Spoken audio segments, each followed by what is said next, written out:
Hello and welcome to Free Hit, where we take a swing at some of the subjects in our game, hockey.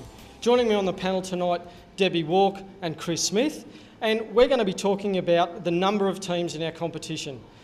Debbie, we've got a 10-team comp at the moment for our players. Is that the right number? 10 teams enables all clubs the opportunity to play at the highest level. Currently this year the BWHA have 9 teams in the Div 1 competition. Brisbane have a lot of players. It enables the junior players to play in our senior ranks. So currently, yes.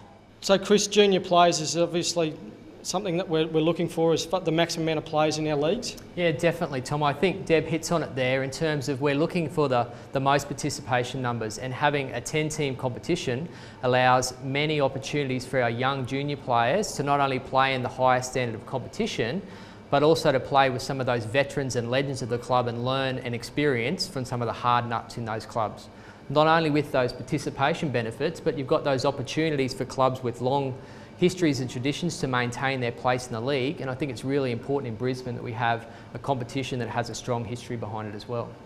So Debbie, from a grading perspective as far as those players and the pathways for Division 1?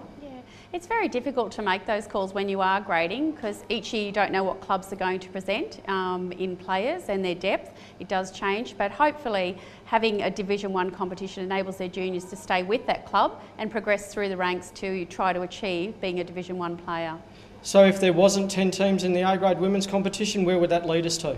I think you'd have a top 6 clubs, and I think the junior players that achieve high representative levels will actually change clubs, and so those clubs will not get the same opportunity to have those players come through from their junior ranks to their seniors and still play in the Division 1 competition.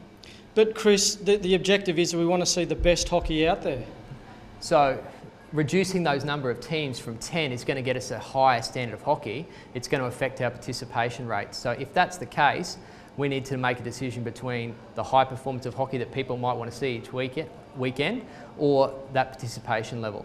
If we are going to reduce the number of teams to 6 or 8 from 10, there's going to have to be some merging or some rationalisation that might happen, because 10 teams can't magically make it down to 8.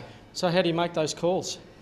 Tom, that's the hard decision. If you're going to go from 10 back to 6 or back to 8, somebody's got to make those decisions. Does somebody sit there and go, well, geographically, we want to spread around Brisbane and have teams based geographically? At the end of the day, that's going to mean the end of some of those strong clubs, and that's not a decision I want to be making. And it takes a lot to get back into A-grade, Debbie, once you've gone out of the competition. Definitely. There's evidence of that with a few clubs in the Brisbane women's competition, that once they've gone out, it has actually taken some up to 20 years to become competitive again.